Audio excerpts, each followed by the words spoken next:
É com alegria e satisfação que cumprimentamos os nossos amigos e irmãos do portal Escola Dominical com a gloriosa paz de nosso Senhor e Salvador Jesus Cristo. Estamos dando início a mais uma pré-aula, esta ferramenta que o portal Escola Dominical disponibiliza no início da semana para que os irmãos possam melhor preparar a sua aula da Escola Bíblica Dominical. Leiam a revista das lições bíblicas, vejam esta pré-aula, acessem os textos de apoio que nós disponibilizamos no site do portal Escola Dominical ao longo da semana. Se tiverem alguma dúvida, postem sua pergunta na sala dos professores do portal Escola Bíblica Dominical. Se durante a semana acessem a leitura diária, este comentário em áudio do texto proposto para cada dia na revista das lições bíblicas. Acessem os links do portal Escola Dominical no Facebook, no Twitter e no LinkedIn, onde nós disponibilizamos outras videoaulas e outros textos de apoio.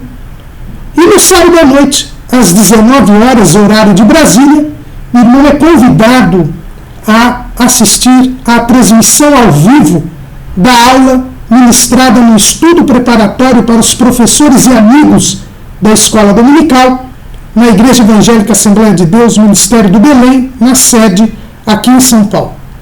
Mas não deixe de ir à Escola Bíblica Dominical. Tudo isso é a preparação da Escola Bíblica Dominical. A Escola Bíblica Dominical é a igreja local reunida, ensinando enquanto evangeliza e evangelizando enquanto ensina, como diz o pastor Antônio Gilberto. Neste terceiro trimestre de 2015, nós estamos estudando o tema A Igreja e o seu Testemunho, as ordenanças de Cristo nas cartas pastorais. Estamos estudando as 3 cartas pastorais do apóstolo Paulo, as 2 cartas que ele escreveu a Timóteo e a carta que ele escreveu a Tito. E hoje estaremos estudando a lição de número 9, a corrupção dos últimos dias, onde estaremos a estudar o 3º capítulo da 2ª carta de Paulo a Timóteo. A corrupção dos últimos dias. O título da lição, que é o título da perícope, e nós já sabemos que perícope é um trecho de um texto que tem sentido completo. Esta perícope começa no 1º versículo do capítulo 3 de 2 Timóteo e vai até o 5º versículo do capítulo 4. Aliás, vai até o 9º versículo deste capítulo 3. O capítulo 3 da 2ª carta a Timóteo tem, portanto, 2 perícopes, 2 assuntos. O primeiro é a corrupção dos últimos dias. E o segundo é uma exortação à perseverança na sã doutrina.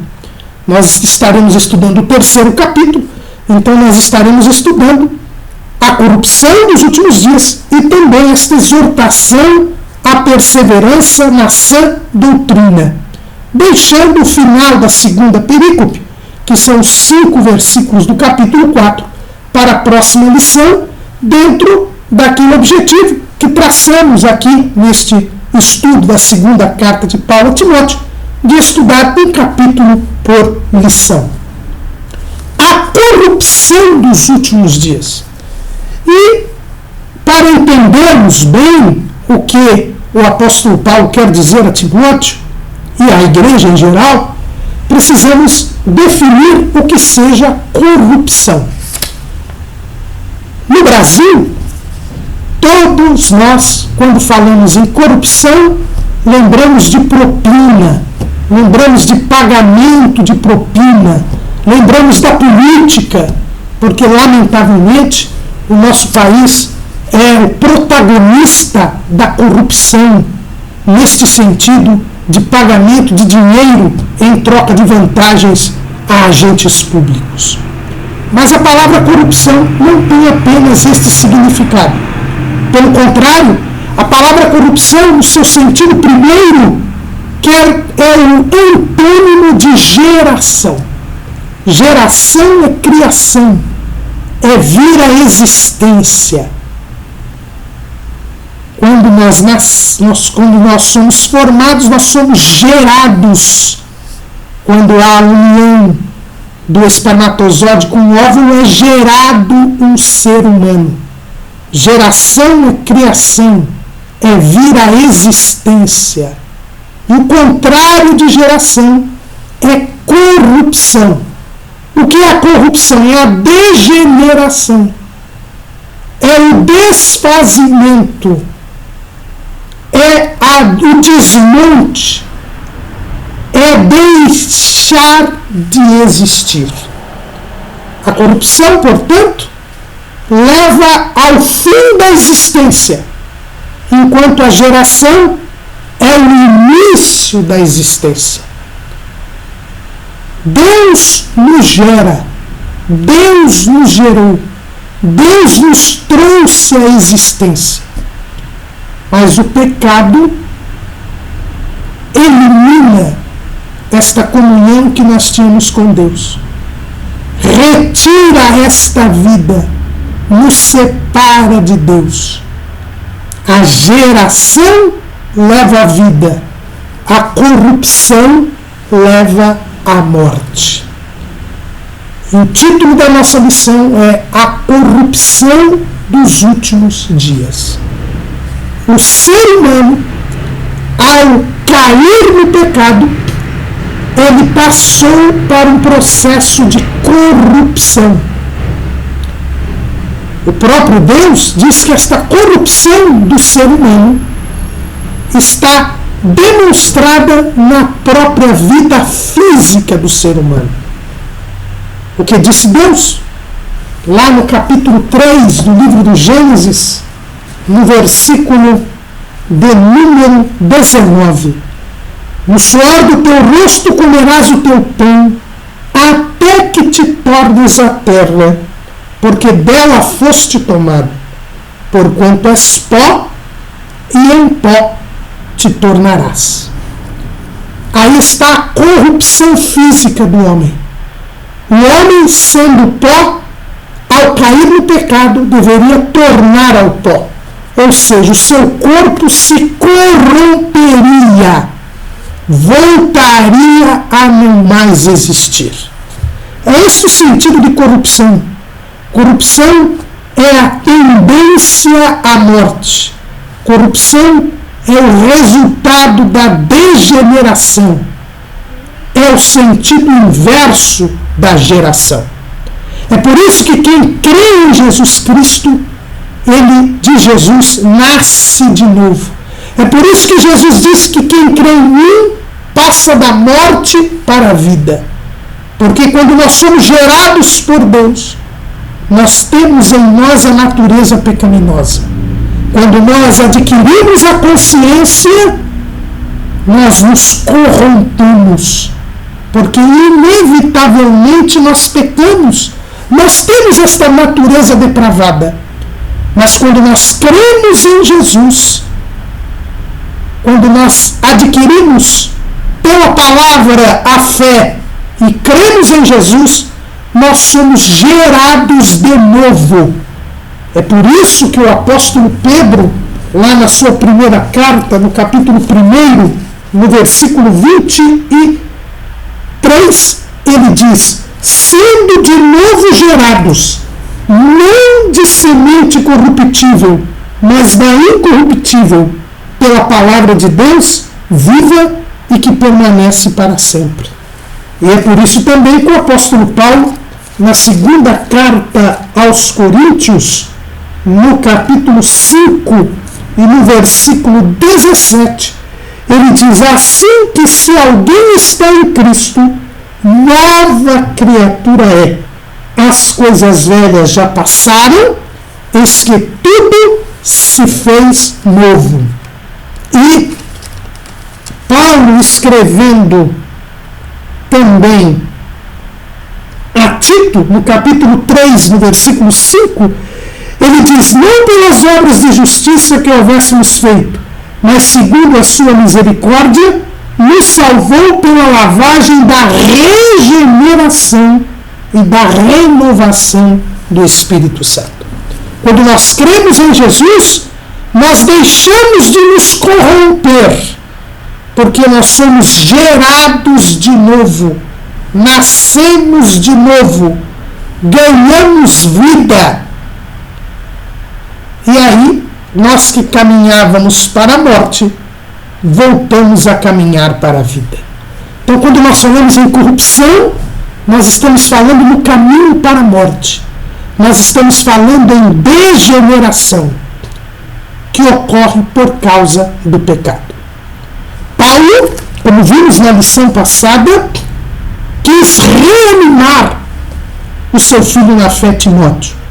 Timóteo passava por uma situação muito difícil, porque a igreja estava sofrendo a primeira grande perseguição romana, a primeira perseguição em escala mundial.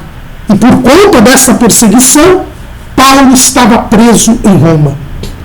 Mas não bastasse a grande perseguição, Timóteo estava em Éfeso, porque ali havia um clima de tensão interna, porque ali havia alguns que estavam ensinando outra doutrina, havia heresias no meio daquela igreja, havia falsos mestres, e Timóteo tinha ido para lá para evitar que estas heresias matassem a igreja. Timóteo estava sofrendo problemas internos, que eram estas heresias, e agora sofria também problemas externos, que era a grande perseguição. E Paulo, preocupado com seu filho na fé, que era de tenra idade, escreve esta carta para dizer a Timóteo que ele não poderia desfalecer na fé, que ele deveria prosseguir o seu ministério, ensinando a sua doutrina aos crentes, excluindo os hereges e suportando a perseguição, estando disposto, inclusive, a morrer por causa do Evangelho. E, na continuidade destas suas orientações, deste seu ensinamento, Paulo, então, mostra a Timóteo a revelação que tem do Espírito Santo. Paulo diz: sabe, porém, isto, que nos últimos dias sobrevirão tempos trabalhosos. O que Paulo está querendo dizer com isso? Paulo está dizendo para Timóteo: Timóteo, você está convivendo com a heresia, com a apostasia, você está convivendo com a perseguição, e isto não pode ser um fator de desânimo para a igreja, porque enquanto a igreja estiver sobre a face da terra, ela terá tempos trabalhosos, porque nós estamos nos últimos dias. E aqui a expressão últimos dias deve ser vista como sendo o tempo da igreja sobre a face da terra. Algumas pessoas usam este texto para se referir aos nossos dias, que são os dias finais da dispensação da graça. Os sinais ditos pelo Senhor Jesus no seu sermão escatológico estão praticamente todos se cumprindo ou já cumpridos. Nós vemos que Jesus está às portas. Quem sabe somos a última geração da igreja. Mas a expressão últimos dias na Bíblia não se refere a esta parte final da dispensação da graça. A expressão últimos dias se refere a toda a dispensação da graça. É o que nós vemos lá no primeiro sermão da igreja.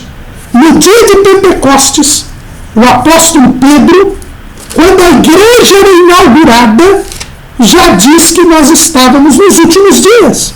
É o que nós vemos lá em Atos, capítulo 2, versículo 15. Estes homens não estão embriagados, como vós pensais, sendo a 3ª hora do dia. Mas isto é o que foi dito pelo profeta Joel. E nos últimos dias acontecerá, diz Deus, que do meu espírito derramarei sobre toda a carne. E os vossos filhos e as vossas filhas profetizarão. Os vossos mancebos terão visões e os vossos velhos sonharão sonhos. E também do meu espírito derramarei sobre os meus servos, e minhas servas naqueles dias e profetizarão. No dia de Pentecostes, no início da igreja, Pedro diz que estávamos nos últimos dias, tanto que o derramamento do Espírito Santo era o sinal de que começavam os últimos dias. Pelos últimos dias é o tempo da igreja sobre a face da terra. E Paulo está dizendo a Timóteo: Timóteo, eu recebi uma revelação de Deus, do Espírito de Deus, de que a igreja sempre conviverá com a corrupção da humanidade. Aliás, por ter se iniciado o tempo da igreja, a corrupção da humanidade aumentará. Quando alguém ouve o Evangelho, e o Evangelho é a mensagem pregada pela igreja, quando alguém ouve o Evangelho, jamais será a mesma pessoa. Ao ouvir o Evangelho, alguém tem duas opções. A primeira é se arrepender dos seus pecados, crer no Evangelho. E então, ela que estava caminhando para a morte, ela que estava corrompida, nasce de novo, passa a caminhar para a vida, é gerada de novo pela semente incorruptível, pela palavra de Deus que é viva e permanece para sempre, como nós lemos aqui na primeira carta de Pedro. Ao ouvir o Evangelho e crer em Jesus, a pessoa passa da morte para a vida. Não é mais a mesma pessoa, é uma nova criatura. Mas quando a pessoa ouve o Evangelho e rejeita Jesus, não quer a salvação, não se arrepende dos seus pecados, ela se torna pior do que ela era. Porque a vida espiritual ela não é neutra. A vida espiritual ela não permite uma neutralidade diante da palavra de Deus. Ou você crê em Jesus e é salvo, ou então você se aprofunda no pecado. É por isso que o salmista, no Salmo de número 42, ele diz o seguinte, Salmo de número 42. Um abismo chama outro abismo, ao ruído das tuas catadupas. Todas as tuas ondas e vagas têm passado sobre mim. Salmo 42 e 7. Um salmo dos filhos de Coré. Um abismo chama outro abismo. Então, se alguém rejeita o Evangelho, ele não continua sendo a mesma pessoa. Ele se aprofunda ainda mais no pecado. E é isto que Paulo está dizendo a Timóteo. Timóteo, não fique preocupado com os crentes que estão se desviando da fé. Não fique preocupado com o Império Romano que está matando crentes, perseguindo a igreja. Porque isso é consequência da pregação do Evangelho. Quando pregamos o Evangelho, almas são salvas. Mas também quando pregamos o Evangelho, almas se aprofundam no pecado e a corrupção da humanidade aumenta.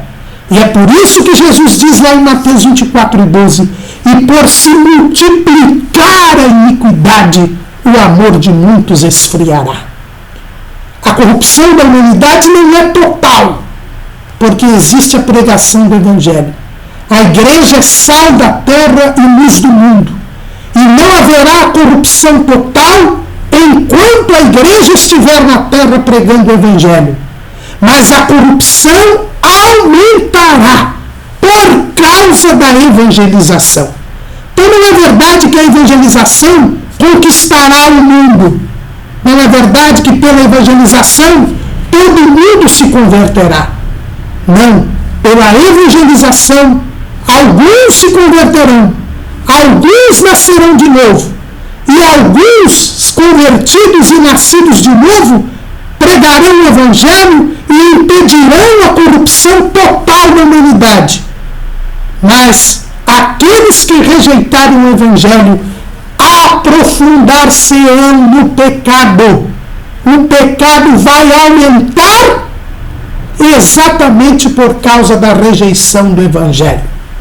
E é por isso que Paulo diz a Timóteo que nos últimos dias, no tempo da igreja sobre a terra, os tempos seriam trabalhosos, os tempos seriam difíceis, porque aqueles que não quiserem se converter aumentarão a sua vida pecaminosa, aprofundar-se-ão no pecado. E aí então, o apóstolo Paulo diz quais são as características desses homens que rejeitam o Evangelho. Como nós podemos identificar um mundo sem Deus que recusa a salvação em Jesus Cristo? E aí Paulo começa a dizer as características dos homens que recusam o Evangelho. A primeira característica, diz Paulo, é que eles são amantes de si mesmos. Essa é a principal característica de quem recusa o Evangelho. Porque quando nós recusamos o Evangelho, nós estamos dizendo que ao invés de amar a Deus, eu amo a mim mesmo. É por isso que Jesus diz que quem quiser vir após Ele, deve em primeiro lugar se negar a si mesmo. Quando alguém ouve o Evangelho e recusa o Evangelho, ele está dizendo que ele crê na mentira de Satanás, que disse aos nossos primeiros pais. Lá em Gênesis capítulo 3, versículo 4. Então a serpente disse à mulher: certamente não morrereis, porque Deus sabe que no dia em que dele comerdes, se abrirão os vossos olhos, e sereis como Deus, sabendo o bem e o mal. Satanás engana o homem dizendo que ele pode ser como Deus. Ou seja, que ele é igual a Deus, que ele não precisa de Deus, que ele pode viver independentemente de Deus, que ele não precisa amar a Deus, ele pode amar a si mesmo. Os tempos trabalhosos, os tempos difíceis partem deste pressuposto. O homem que recusa o Evangelho, o homem que caminha para a corrupção, que está corrompido, que caminha para a morte, é um homem que é amante de si mesmo.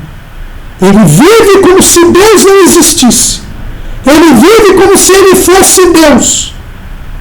Ele só ama a si mesmo. E quem ama a si mesmo não ama a Deus e também não ama o próximo. Ele não leva Deus em consideração. Ele é individualista. Ele não leva o próximo em consideração. Ele é ele. Eu sou o cara. É um homem que ama a si mesmo, que não abre mão da sua vontade, que não abre mão dos seus desejos, que não abre mão de se sentir o único ser do universo. E nos dias em que vivemos, irmãos, o individualismo está chegando a níveis assustadores.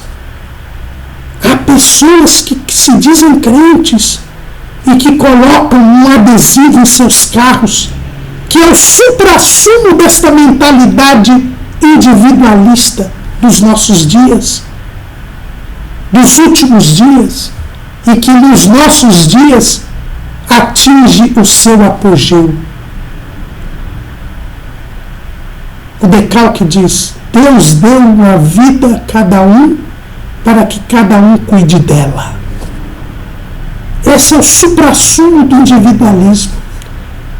é achar que eu sou o dono da minha vida, que ninguém tem nada com a minha vida e que quem cuida da minha vida sou eu. São homens amantes de si mesmos, individualistas. Irmãos, o individualismo está tão acentuado que até mesmo uma atividade que exige um outro, como é o sexo, hoje é visto de forma egoística. A prática sexual nos nossos dias é cada vez mais solitária. E quando nós dizemos em prática solitária, não estamos falando apenas de práticas sexuais feitas só pela pessoa, mas também as práticas sexuais em que o outro é apenas um objeto. Até mesmo o sexo, que é algo que exige mais de uma pessoa, já está dominado pelo individualismo. Para os irmãos verem a que ponto nós estamos na corrupção da humanidade. Mas Paulo diz também que os homens que recusam o Evangelho, que estão corrompidos e caminhando para a morte, eles são avarentos. São homens que, por recusarem Deus, são homens que, por viverem como se Deus não existisse, que não levam em consideração a Deus, buscam nas coisas materiais saciar a sede que todo homem tem de Deus. O homem foi criado para ter comunhão com Deus. O objetivo do homem é a comunhão com Deus. Mas quando ele dá as costas para Deus, ele precisa de algo que ocupe o lugar de Deus, que preencha este vazio que existe em seu ser, porque a razão da sua existência é adorar a Deus. E, na busca de um outro Deus, o dinheiro, as riquezas, ocupam o primeiro lugar, porque é através das riquezas, através do dinheiro, que as pessoas poderão satisfazer os seus interesses e os seus desejos materiais. É por isso que os homens dos tempos trabalhosos são avarentos. E a avareza é a idolatria, como nós vemos lá em Colossenses, capítulo 3, versículo 5. E é por isso que Jesus diz em Mateus 6:24, que ou servimos a Deus, ou servimos às riquezas e ao dinheiro. O famoso musical norte-americano Cabaret tem uma música chamada Money, dinheiro, e uma frase desta música é o lema dos homens dos tempos trabalhosos, dos homens que recusam o Evangelho. O verso desta música diz: Money makes the world go around. Ou seja, o dinheiro faz o mundo rodar. E tudo neste mundo maligno se faz por dinheiro. É por isso que Paulo, escrevendo a Timóteo na primeira carta, diz que o amor do dinheiro é a raiz de toda espécie de males. E nós vemos que no sistema mundano é o dinheiro que dá as cartas. Tudo se faz por dinheiro. Tudo se busca, em tudo se busca o dinheiro. E, lamentavelmente, muitos que cristãos se dizem ser, já estão dominados por Mamon. Estão buscando as riquezas, buscando as coisas desta vida, em vez de buscar a Deus. Mas Paulo também diz que os homens dos tempos trabalhosos são presunçosos, soberbos e blasfemos. Quando o homem se acha igual a Deus, se acha como Deus, ele é presunçoso. Ele se acha superior ao que ele realmente é. O individualismo faz com que as pessoas se considerem melhores do que as demais. Que as pessoas se considerem boas, se considerem santas, se considerem merecedoras do favor divino. É por isso que muitas pessoas, quando nós as evangelizamos, elas dizem: olha, eu nunca matei ninguém, nunca roubei ninguém, nunca estuprei ninguém, por isso eu vou para o céu. Porque eu não faço nada de errado. Eu sou um bom cidadão, eu sou um bom pai de família, por isso eu já tenho a salvação. São pessoas presunçosas, pessoas que não reconhecem que somos menos do que nada, pessoas que não reconhecem que somos pecadores miseráveis e que dependemos do favor de Deus e que temos de nos arrepender dos nossos pecados. Mas os homens dos tempos trabalhosos, os homens que recusam o Evangelho, eles são também homens soberbos, homens orgulhosos, homens que não pensam em ninguém, homens que acham que não precisam de Deus. E por isso caminham para a perdição. Eles se recusam a ser dependentes de Deus. Eles se recusam a se submeter a Deus, porque eles se acham como Deus. Ou como dizem os adolescentes hoje, eles se acham e por isso caminharão para a perdição eterna. Nós temos que entender que somos menos do que nada, que somos maus e que precisamos de Deus.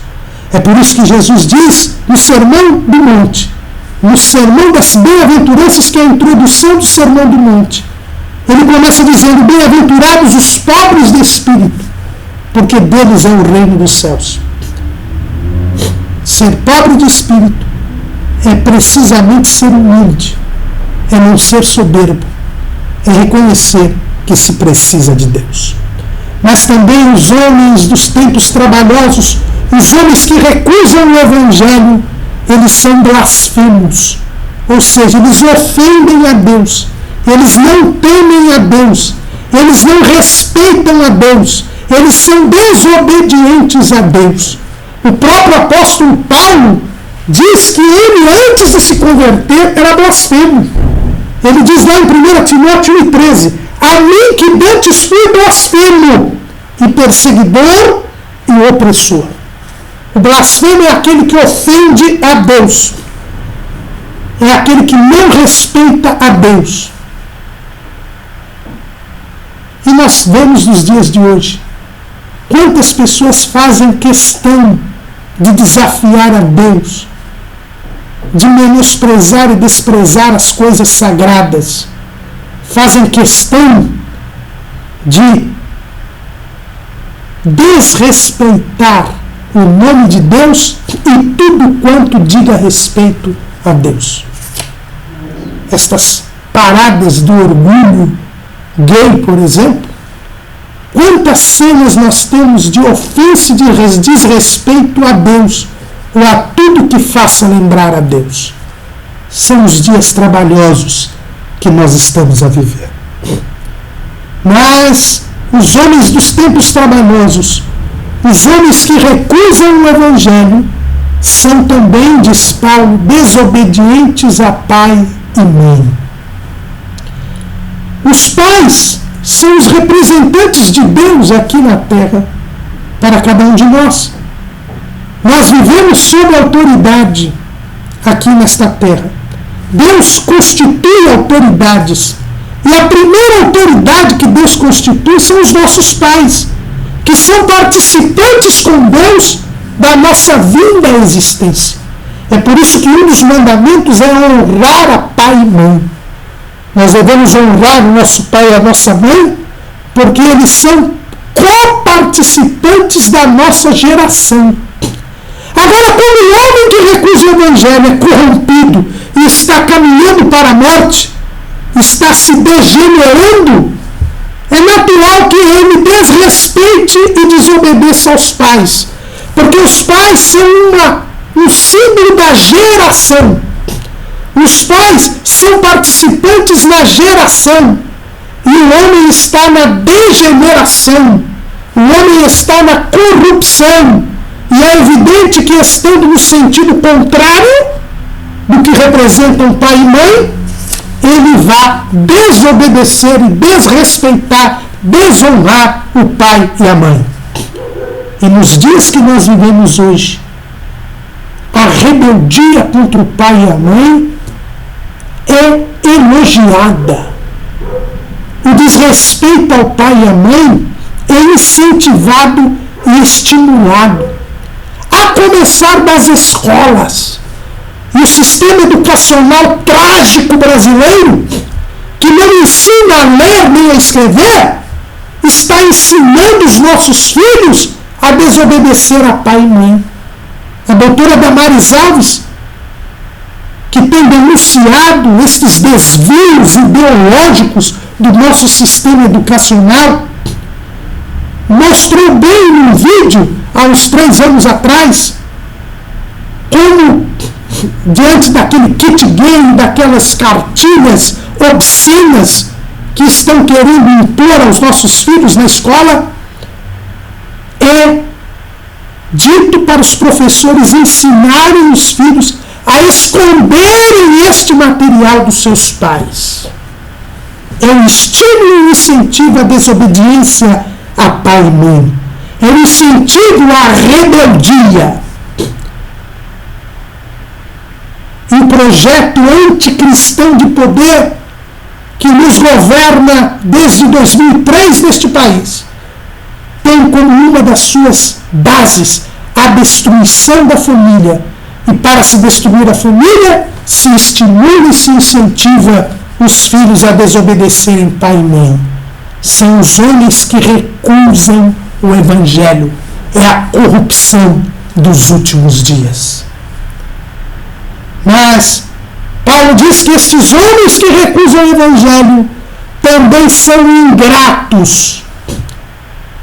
Não agradecem a ninguém. Não reconhecem o favor recebido de ninguém. E isto não é surpresa. Porque se o homem é amante de si mesmo, se o homem só considera a si próprio, se o homem não leva em consideração nenhum o outro, é natural e evidente que o homem não agradeça a ninguém. Porque para um homem egoísta, para um homem soberbo, para um homem amante de si mesmo, ele é o único e exclusivo responsável pelo seu sucesso, pelo seu êxito. E se ele só é responsável, para que agradecer? Agradecer a Deus? Ele vive como se Deus não existisse. Agradecer ao próximo? Ele vive como se o próximo não existisse. Por isso ele não agradece. Por isso ele é ingrato. Mas o homem que está caminhando para a morte, o homem que recusa o Evangelho, ele é profano. E o que é profano, irmão Caramuru? É o contrário de santo, é o contrário de sagrado. O homem que se coloca no centro do universo, o homem que não pensa em Deus e não quer saber de Deus, o homem que recusa a Deus, é um homem que não vê a dimensão vertical. Ele não tem noção do sagrado. Para ele o sagrado não existe. Para ele o sagrado simplesmente é uma ficção. E por isso ele é profano. E por isso ele faz questão de desfazer e desrespeitar tudo aquilo que possa me lembrar que existe um Deus e que existe um relacionamento vertical. Ele só vê as coisas desta vida. Ele só vê o que ele pode pegar, o que ele pode apalpar. Para ele nada existe além do material. Mas Paulo diz que o homem que recusa o Evangelho, ele é sem afeto natural. ele não tem sensibilidade, porque ele só pensa nele. Ele é incapaz de sentir a dor do próximo, porque para ele o próximo nada mais é do que um simples instrumento, um simples objeto para ele ter a satisfação dos seus interesses. Ele não respeita o próximo, ele não tem compaixão pelo próximo. Ele está distante de Deus. E João diz lá em 1 de João 4,8 que Deus é amor.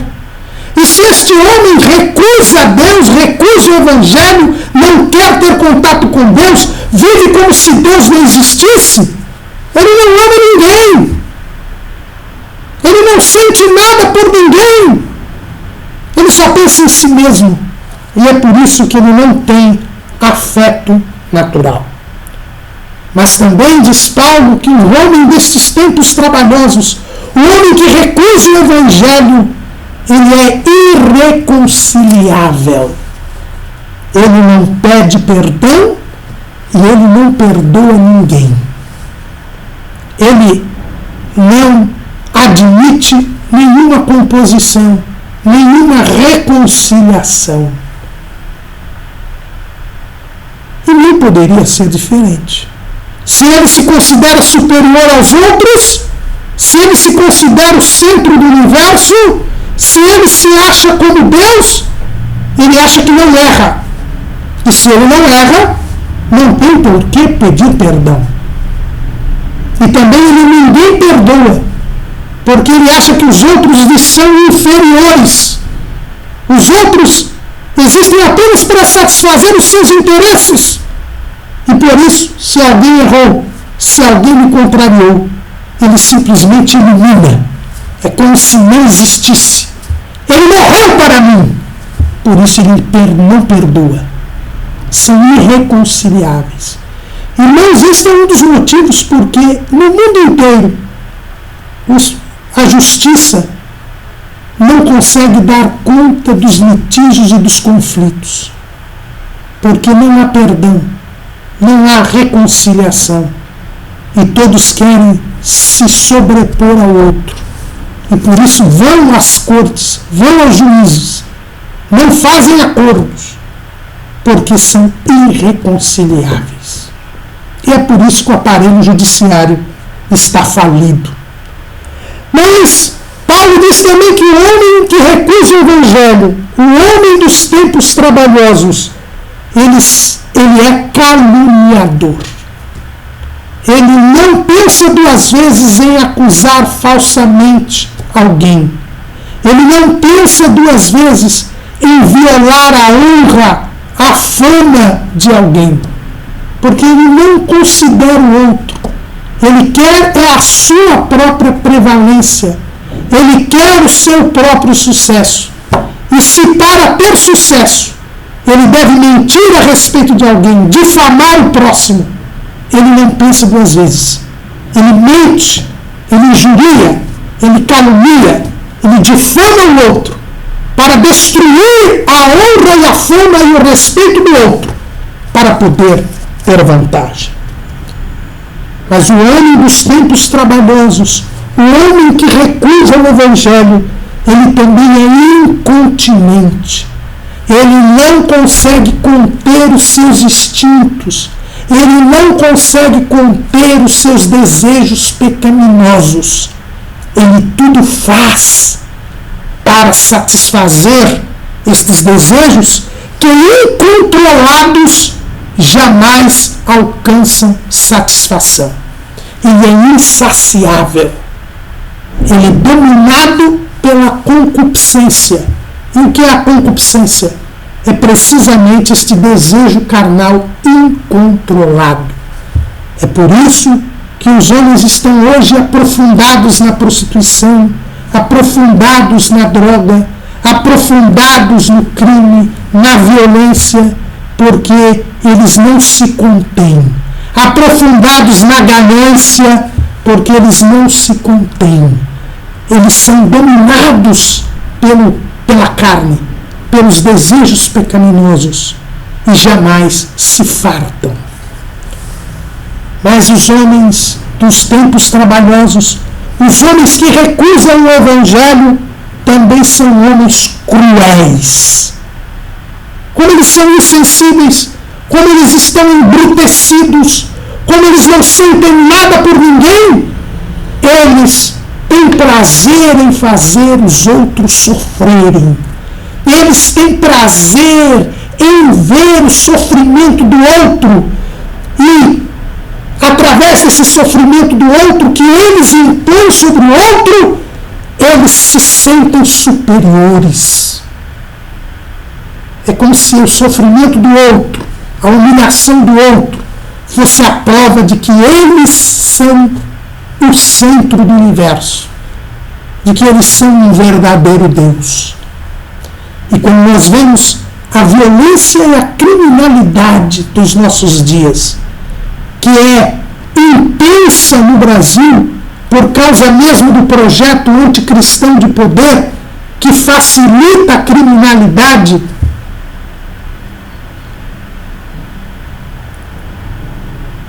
porque quer o desmonte da sociedade e dos valores cristãos, nós vemos o que é a crueldade.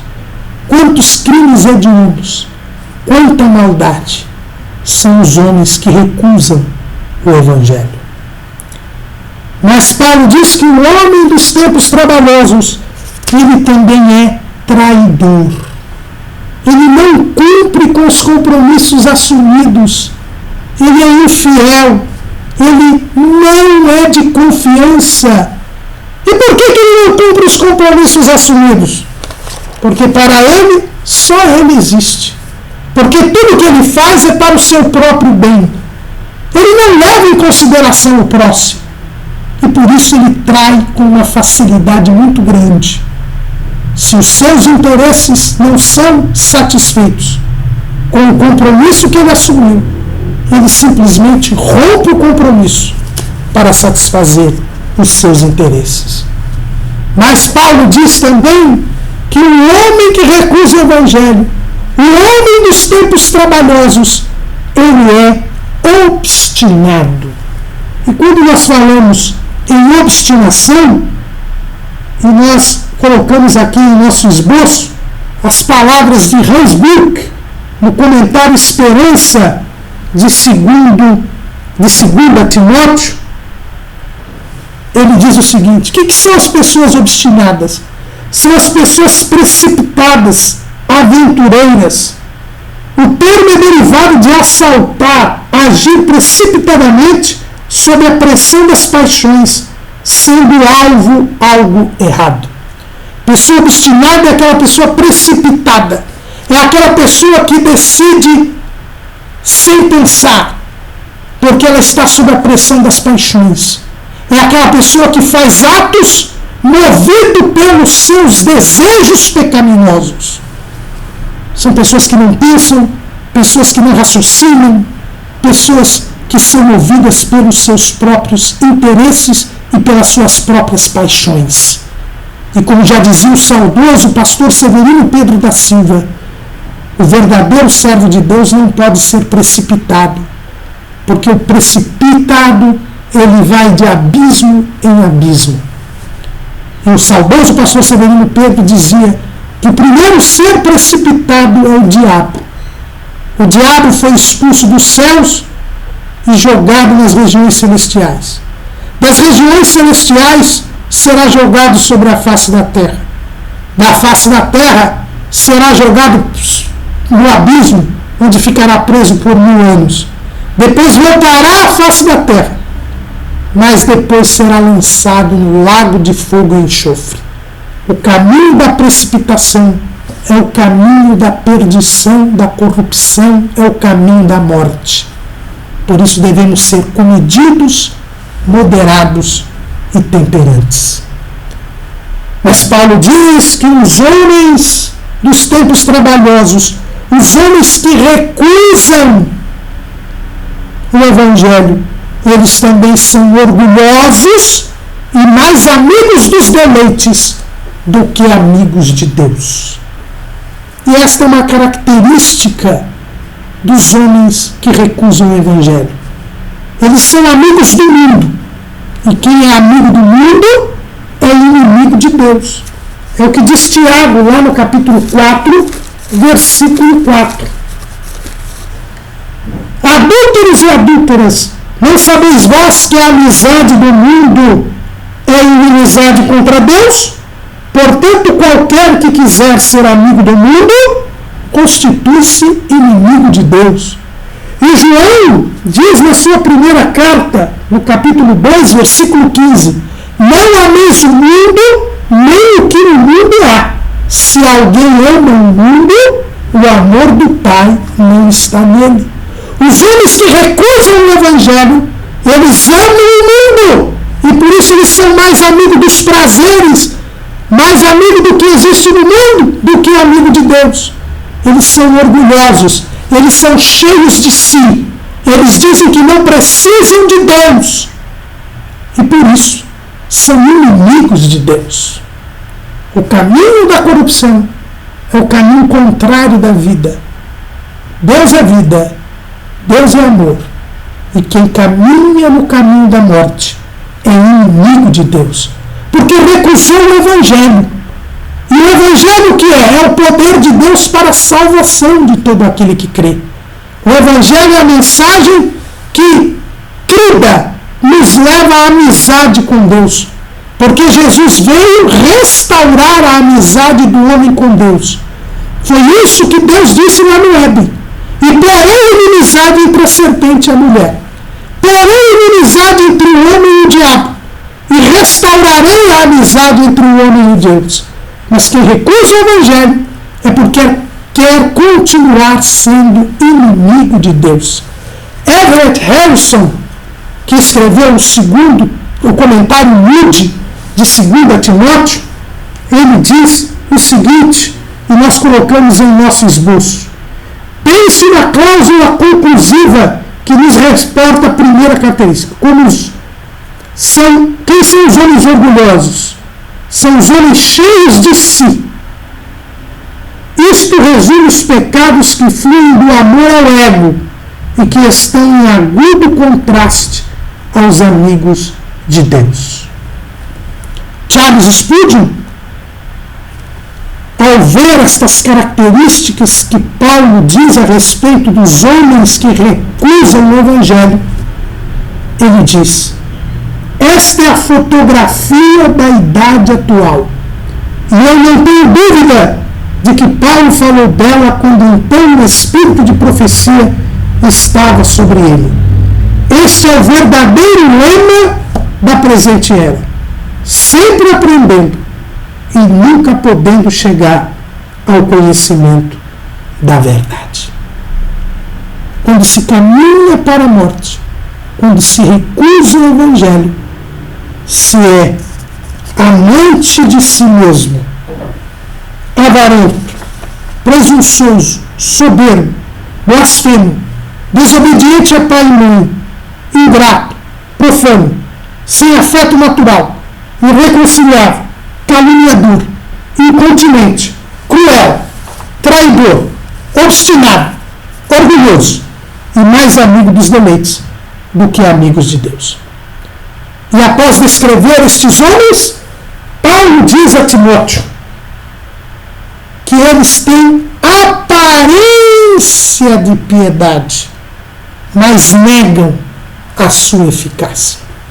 O que é mais triste para estes homens que recusam o Evangelho é que eles querem parecer que têm algum relacionamento com Deus. Porque eles querem mostrar aos outros que eles têm ligação com Deus. E é por isso que eles são religiosos. Eles são os mentirosos.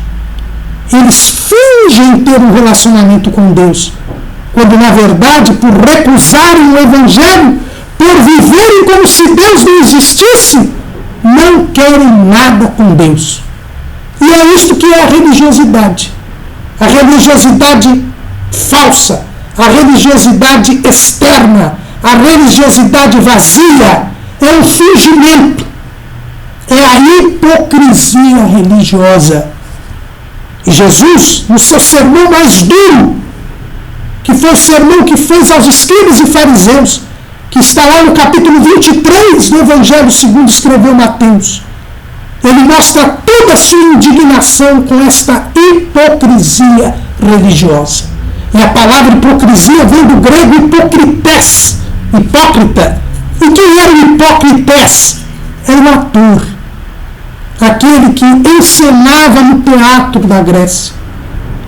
E no tempo da Grécia, os atores, eles colocavam uma máscara na frente do seu rosto. Eles não mostravam o seu rosto, porque ali eles não eram a própria pessoa. Eles representavam o personagem, a personagem que não existia, só existia na obra do dramaturgo. Era uma pessoa fictícia, representada por aquela máscara. E o hipócrita religioso, ele representa alguém que não existe. Este alguém que não existe é o que ele diz ser. Um homem que se relaciona com Deus, um homem que respeita a Deus. Mas esta personagem não existe, porque ele mesmo está afastado de Deus. Ele tem estas características de quem caminha para a morte, porque recusou a Jesus Cristo. E quem rejeita o Pai, rejeita o Filho, rejeita o Pai. Quem não crê em Jesus, rejeita a Deus, porque Jesus é Deus. João escrevendo na sua primeira carta, 2:22, quem é o mentiroso, senão aquele que nega que Jesus é o Cristo? É o anticristo esse mesmo que nega o Pai e o Filho. Qualquer que nega o Filho também não tem o Pai, e aquele que confessa o Filho tem também o Pai. Quem recusa o Evangelho, quem recusa a salvação em Cristo Jesus, é um mentiroso, é um hipócrita. Tem aparência de piedade, mas na sua conduta, no seu comportamento, mostra que é corrompido, que está caminhando para a morte, porque recusou o Evangelho. E Paulo diz a Timóteo, destas pessoas você deve se afastar, porque elas negam que estão caminhando para a vida. E eu tenho que me afastar destas pessoas, porque estas pessoas estão caminhando para a morte. E Paulo diz que estas pessoas, estes falsos religiosos, que eram como os falsos mestres que haviam na igreja de Éfeso, eles tinham algumas características. Eles são os que se introduzem pelas casas. E aí, isso deve ser entendido tanto no sentido literal como no sentido metafórico. Os falsos mestres, eles sempre vão às casas dos crentes para divulgar os seus falsos ensinos aos crentes. Batem de porta em porta, agem escondidos da liderança da igreja local, porque tudo fazem em um culto, tudo fazem escondidos, porque são mentirosos, porque são hipócritas, porque suas obras não podem ser reveladas à luz clara do sol. Jesus, ou um evangelista, há uma dúvida aqui, mas em João capítulo 3, diz assim, porque, versículo 20, e versículo 19, e a condenação é esta, que a luz veio ao mundo, e os homens amaram mais as trevas do que a luz, porque as suas obras eram más. Porque todo aquele que faz o mal aborrece a luz e não vem para a luz, para que as suas obras não sejam reprovadas. Mas quem pratica a verdade vem para a luz, a fim de que as suas obras sejam manifestas, porque são feitas em Deus. Estes religiosos falsos fazem tudo escondido, porque eles amam as trevas, eles não vêm para a luz. E Paulo, escrevendo na sua primeira carta, em 1 Tessalonicenses, no capítulo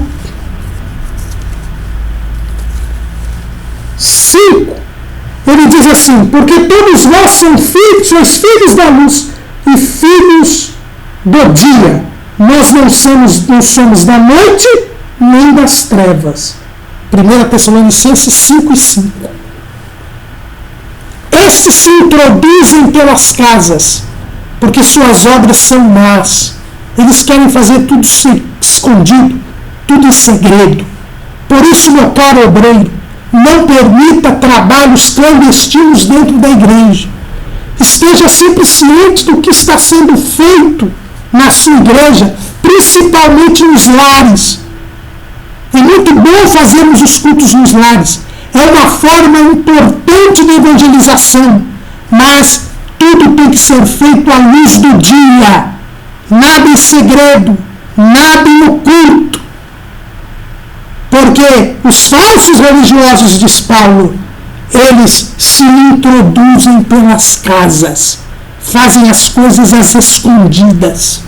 Mas diz Tomás de Aquino, o grande teólogo da Idade Média, ele diz assim,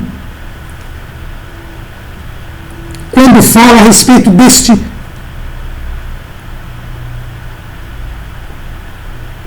fato de se infiltrar nos lares.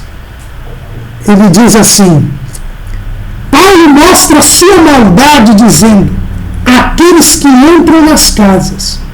E se pode explicar essa passagem literalmente, como se intrometem desordenadamente e andam vagando de casa em casa por interesse.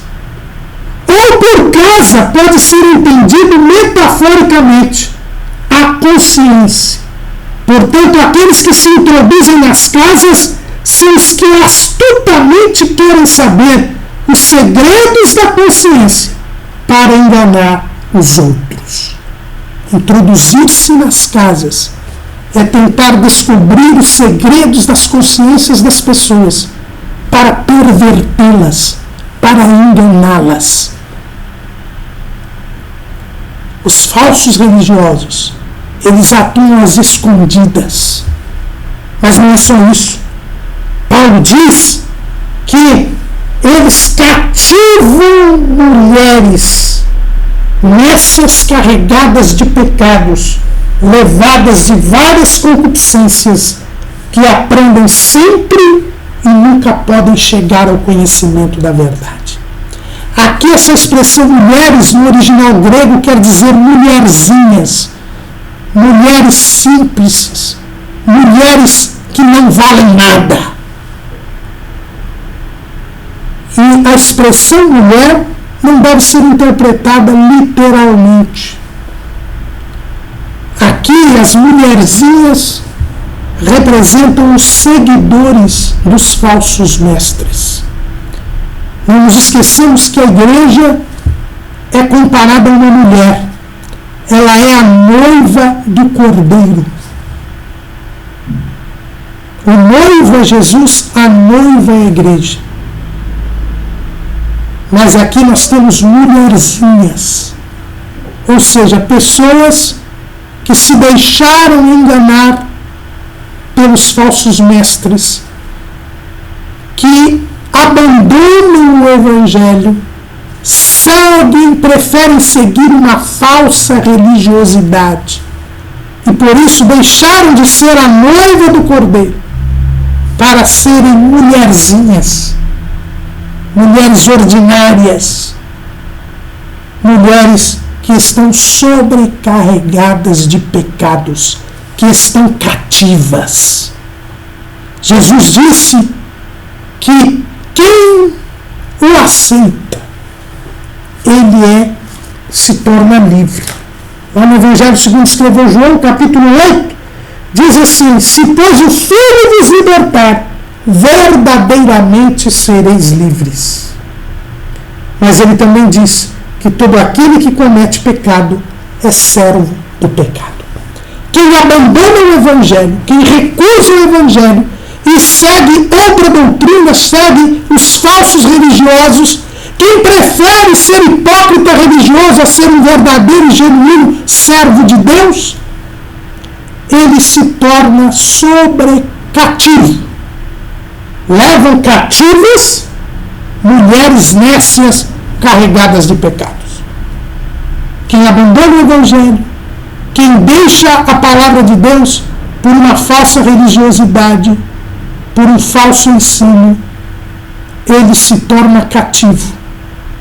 Ele mais uma vez se torna escravo do pecado. E ele vai de um abismo para outro abismo. Ele está agora sobrecarregado de pecados. É o que nós dissemos. Quem recusa o Evangelho fica pior do que já era.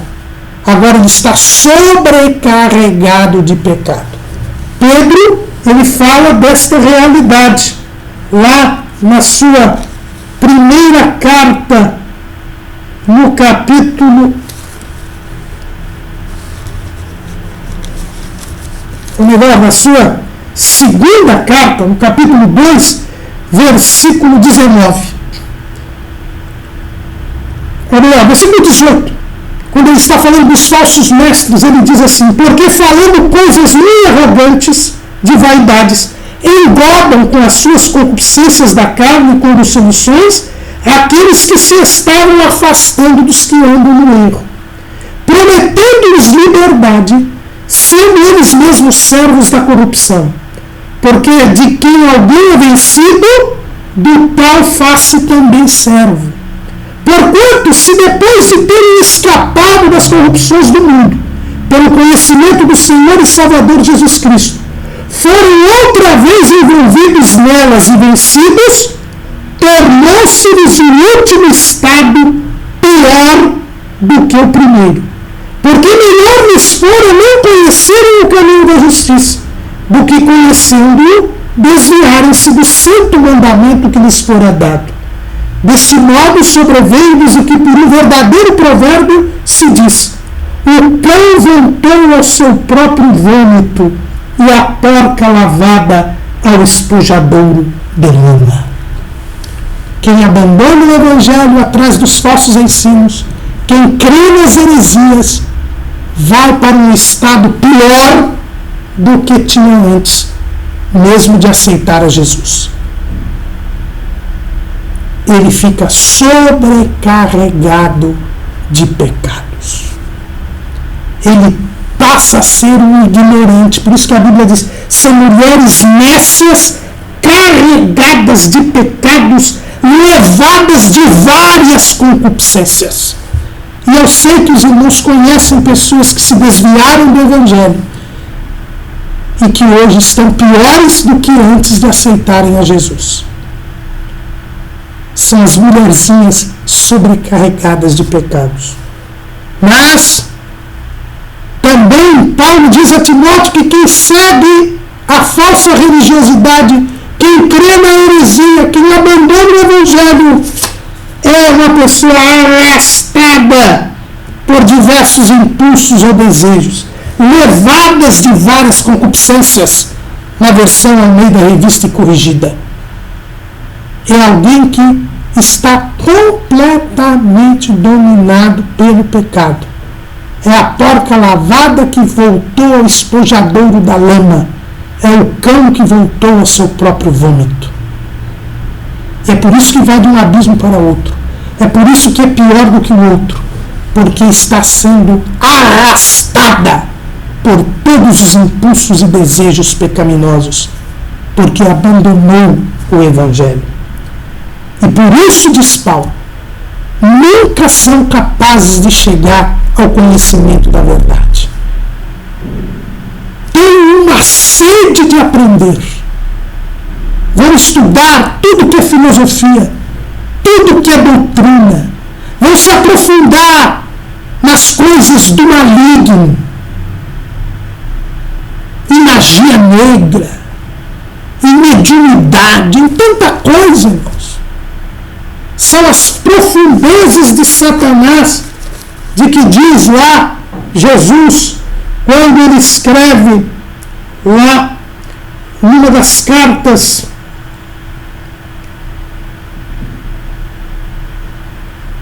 às igrejas da Ásia Menor, ele fala a respeito das profundezas de Satanás. É isso que eles vão buscar. É isso que eles vão buscar, as profundezas de Satanás. Mas nunca chegam ao conhecimento da verdade, porque estão na mentira. A verdade é a palavra de Deus. E por isso eles nunca conseguem entender a palavra de Deus. Usam a Bíblia para tentar fundamentar os seus falsos ensinos. Mas, na verdade, eles estão sendo enganados. Quem abandona o Evangelho se torna sobrecarregado de pecado, cativo, ignorante. Jamais pode chegar ao conhecimento da verdade. E por quê? Porque eles resistem à verdade. Eles recusam o Evangelho. E aí Paulo diz que eles são iguais a Janes e Jambres, que resistiram a Moisés.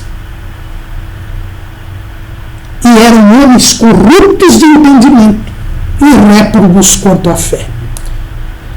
Janes e Jambres, segundo a tradição judaica, a Bíblia não dá o nome dos magos do Egito, mas a tradição judaica diz que os líderes dos magos do Egito eram esses dois homens, Janes e Jambres.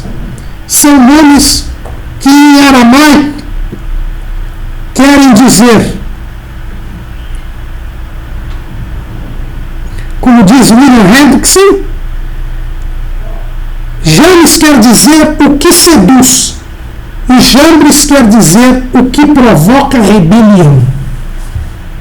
Então, segundo a tradição judaica, Janes e Jambres, que eram os líderes dos magos, quando eles perceberam que eles não podiam do pó criar piolho, que é a terceira praga, e eles disseram a Faraó, aí está o dedo de Deus. Quando eles não puderam criar vida, eles viram que Moisés era mais forte do que eles. E eles então, a partir daquele momento, engendraram uma falsa conversão. Segundo a tradição judaica, quando o povo de Israel sai do Egito, Janes e Jambres os acompanham, fazem parte ou eram os líderes daquele vulgo que foi no meio do povo de Israel. E teriam sido eles, segundo a tradição judaica, que levaram o povo a fabricar e a adorar o bezerro de ouro. E aí teriam sido mortos precisamente por isto. Então eles fingiram adorar ao Deus de Israel. Eles fingiram pertencer agora ao povo de Deus. Mas na verdade eles mantiveram a sua idolatria. Eles não creram em Deus. Eles só quiseram tirar vantagem no meio do povo de Deus. E Paulo diz que esses falsos religiosos, esses falsos mestres e os seus seguidores resistem à verdade, porque resistem a Deus. E Deus é a verdade, diz Jeremias 10:10. E por isso eles são corruptos de entendimento e estão reprovados diante de Deus. Timóteo tinha que tomar cuidado para não estar junto destas pessoas. Deveria se afastar destas pessoas. Agora, o afastamento destas pessoas deve ser bem compreendido. Paulo não está dizendo para Timóteo se separar socialmente e fisicamente destas pessoas, mas para se separar da conduta e do comportamento destas pessoas. Como nós vimos na lição passada, Paulo diz a Timóteo que Timóteo deveria buscar a conversão destes hereges, não de forma carnal, não entrando em debates ou discussões, mas com mansidão, mas com paciência, tentando com amor fazer com que essas pessoas voltassem a se arrepender dos seus pecados, voltassem a crer em Jesus e obtivessem a salvação. A igreja é o sal da terra e a luz do mundo. Ela tem que estar no mundo, embora não seja do mundo. Este afastamento, em hipótese alguma, representa uma atitude sectária. Mas depois de falar destes homens que caminham para a corrupção, Paulo passa a falar dele mesmo e de Timóteo, dos homens que estão caminhando para a vida. E Paulo diz para Timóteo: tu, porém, tens seguido a minha doutrina, modo de viver, intenção, fé, longanimidade, caridade e paciência. O homem que creu no Evangelho, o homem que nasceu de novo, o homem que está verdadeiramente ligado em Deus por Cristo Jesus, o homem que pratica a verdadeira religião, ele, em primeiro lugar, ele segue a doutrina de Jesus, a sã doutrina. Ele faz a vontade de Deus. Ele faz o que a Bíblia Sagrada manda, porque ele ama Deus, e quem ama Deus guarda a sua palavra. É o que Jesus diz lá no Evangelho segundo escreveu João, capítulo 14, versículo 21. Aquele que tem os meus mandamentos e os guarda, esse é o que me ama. E lá em João 15, 14, vós sereis meus amigos se fizerdes o que eu vos mando. Timóteo era um homem salvo, um homem gerado de novo pela palavra, porque vivia a palavra. Se ele ganhou a vida pela palavra, porque a fé vem pelo ouvir e ouvir pela palavra de Deus, ele agora vivia a palavra e por isso caminhava para o céu. Para que nós sejamos caminhantes para o céu, para que nós não sejamos corrompidos, nós precisamos aprender e permanecer na palavra. É por isso que Paulo diz a Timóteo, no capítulo 3, versículo 14 de 2 Timóteo: tu, porém, permanece naquilo que aprendeste e de que foste inteirado, sabendo de quem o tens aprendido, e que desde a tua meninice sabes as sagradas letras que podem fazer-te sábio para a salvação pela fé que há em Cristo Jesus. A palavra de Deus é a fonte de vida. Nós somos gerados de novo pela semente incorruptível, que é a palavra de Deus viva e que permanece para sempre. Por isso, ir à escola dominical é uma necessidade, porque é na escola dominical que nós aprendemos a palavra e precisamos aprender e permanecer na palavra se quisermos ter vida, se quisermos estar no caminho da geração e não no caminho da corrupção. É preciso seguir a doutrina, é preciso aprender e cumprir a palavra de Deus.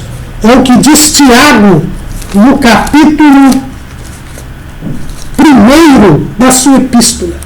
E sede cumpridores da palavra, e não somente ouvintes, enganando-vos com falsos discursos. Porque se alguém é ouvinte da palavra e não cumpridor, é semelhante ao varão que contempla ao espelho o seu rosto natural, porque se contempla a si mesmo e foi-se, e logo se esqueceu de que tal era. Aquele, porém, que atenta bem para a lei perfeita da liberdade, e nisso persevera, não sendo ouvinte esquecido, mas fazedor da obra, esse tal será bem-aventurado no seu feito. Tiago 1, 22 a 25. Paulo e Timóteo eram cumpridores da palavra, seguiam a doutrina, tinham aprendido a palavra e permaneciam na palavra, vivendo a palavra, e por isso caminhavam para a vida e não para a morte. É fundamental que sigamos a doutrina, é fundamental que cumpramos a palavra. E aqui, irmãos, nós vemos a grande importância da palavra e um dos pontos basilares da reforma protestante, o chamado sola scriptura, ou seja, só as escrituras. Nós devemos cumprir as escrituras.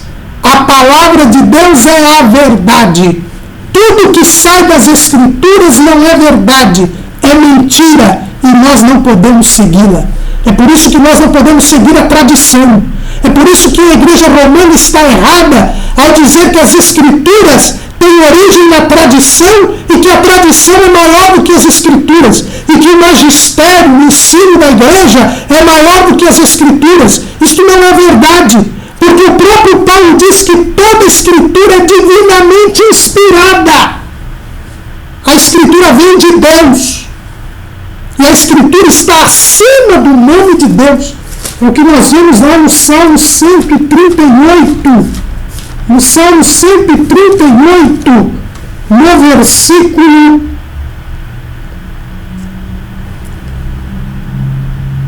2: inclinar-me-ei para o teu santo templo, e louvarei o teu nome pela tua benignidade e pela sua verdade, pois engrandeceste a tua palavra acima de todo o teu nome. A palavra de Deus está acima do próprio nome de Deus. É por isso que a Jeremias, Deus diz: eu velo pela minha palavra para a cumprir. Devemos ser cumpridores da palavra, para não nos corrompermos, para não recusarmos o Evangelho, para não abandonarmos a fé. Nós precisamos aprender e permanecer nas sagradas letras, nas escrituras sagradas. Mas Paulo também diz: tem seguido o meu modo de viver. Nossa maneira de viver tem que ser separada do pecado. O apóstolo Pedro, ele diz lá na sua primeira carta, no capítulo 1, no versículo 15: mas como é santo aquele que vos chamou, sede vós também santos em toda a vossa maneira de viver. O nosso modo de viver deve ser separado do pecado. Nós temos que nos separar do pecado, nos desviar do mal. E assim nós estaremos caminhando para a vida. É por isso que a Bíblia diz que sem a santificação, ninguém verá o Senhor. E para nos santificarmos, o primeiro elemento, como nós já dissemos hoje, é a palavra de Deus, a verdade. Santifica-nos na verdade. A tua palavra é a verdade. E toda criatura de Deus é santificada pela palavra de Deus. Mas Paulo diz também que ele tinha uma boa intenção. Ele tinha uma intenção diferente da intenção dos homens corruptos, porque ele queria fazer a vontade de Deus e não a sua própria vontade. Ele já não mais vivia, mas era Cristo que vivia nele, e a vida que ele vivia na carne, ele vivia na fé do Filho de Deus. Ele vivia para agradar a Deus e não aos homens. Quem caminha para a vida faz a vontade de Deus. Não faz o que é do seu interesse, mas o que é do interesse de Jesus Cristo. Mas Paulo dizia também que Timóteo tinha também seguido a fé. Sem fé é impossível agradar a Deus. nós devemos confiar em Deus. É o que diz o caminho: entrega o teu caminho ao Senhor, confia nele e ele tudo fará. Nós não somos protagonistas da nossa história, como os homens que rejeitam o Evangelho e que amam a si mesmo e vivem em função de si mesmos. Nós somos pessoas que vivem em função de Deus e em função do próximo, porque nós confiamos em Deus. O homem que segue para a vida também ele é longânimo, ou seja, ele é paciente para com os outros, ele perdoa os outros, ele suporta os defeitos do outro, ele leva em consideração o outro, porque ele ama o outro e quer que o outro seja salvo e quer que o outro vá com ele para o céu. Por isso ele suporta as aflições, suporta as ingratidões, suporta os prejuízos sofridos, porque ele leva em consideração o outro e quer que o outro alcance a salvação. Mas quem está caminhando para a vida, ele tem amor, ele tem caridade, ele tem o amor de Deus, porque o Espírito Santo derrama o amor de Deus em nossos corações. E quem tem o amor de Deus age da forma que Paulo fala lá no capítulo 13 de 1 aos Coríntios. Quem tem o amor de Deus é benigno, não busca os seus próprios interesses, não suspeita mal,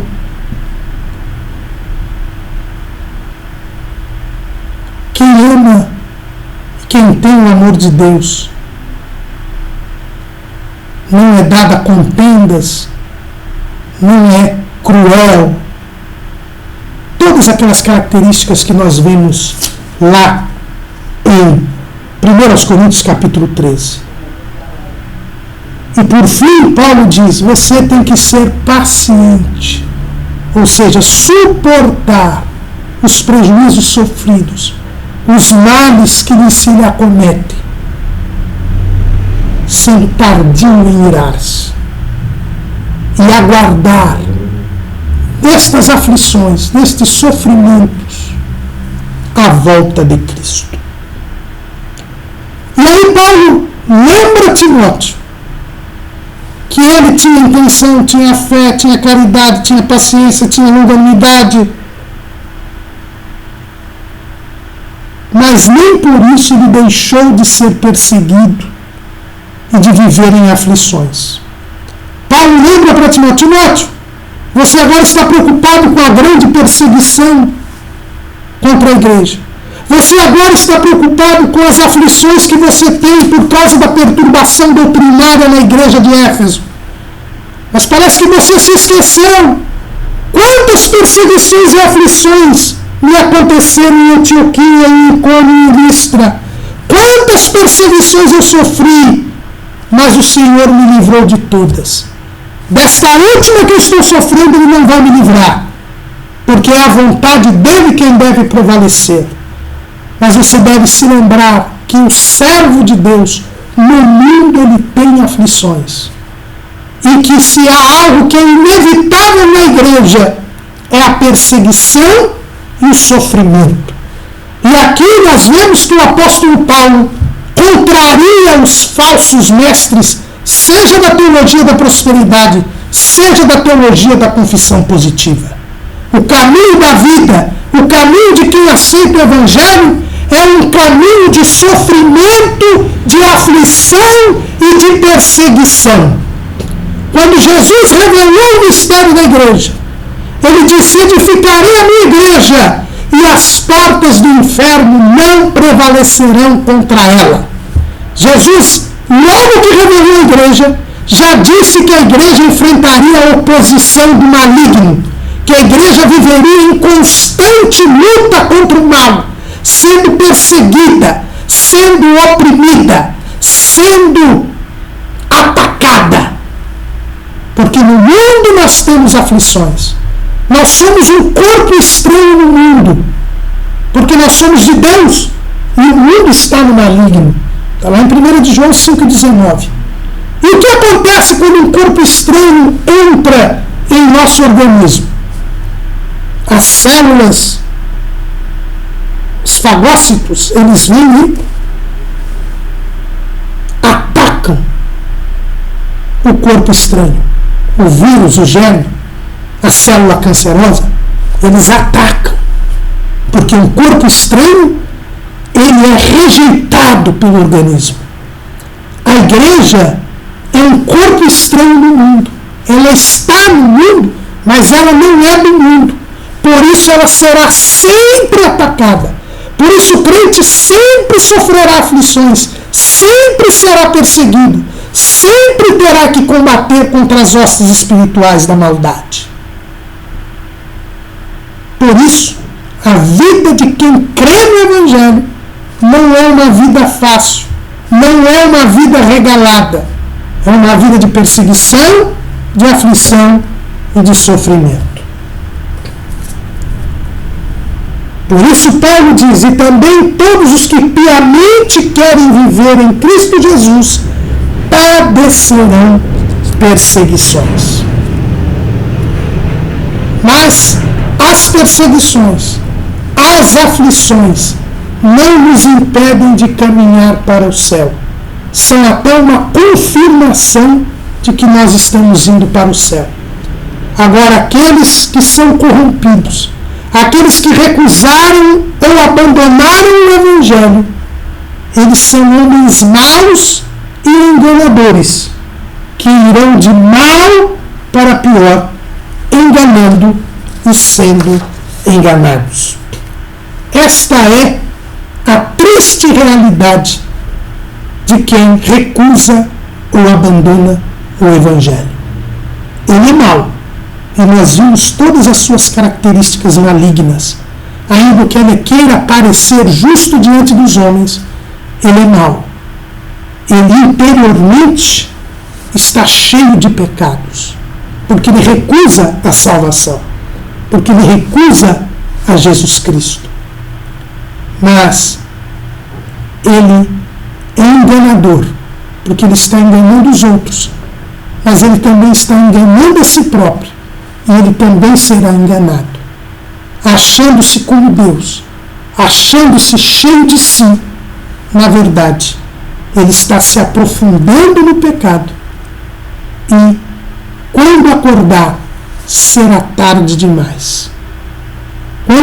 Como diz no hino 330, se não me falha a memória, da harpa cristã, não é o 330 não. Como diz o hino 430, na nossa harpa cristã, hino traduzido, adaptado por Paulo Leves Macalão. Pecador que estás ouvindo a mensagem do Senhor, tu na arca és bem-vindo, no refúgio do amor, pois as águas do pecado breve te alcançarão. Pela morte despertado, baterás na porta em vão. Estes homens maus e enganadores estão indo para a perdição eterna. Quando morrerem, será tarde demais. Terão perdido a oportunidade e estarão para sempre no tormento eterno do lago de fogo e enxofre, precedido pelo tormento no Hades, até o juízo final.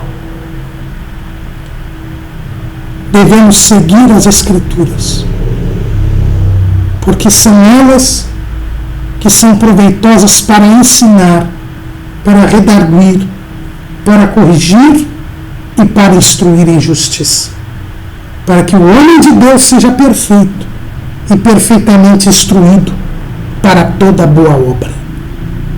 Se seguirmos a doutrina, se fizermos a vontade de Deus, se obedecermos a palavra do Senhor, se vivermos separados do pecado, nós estaremos caminhando para o céu.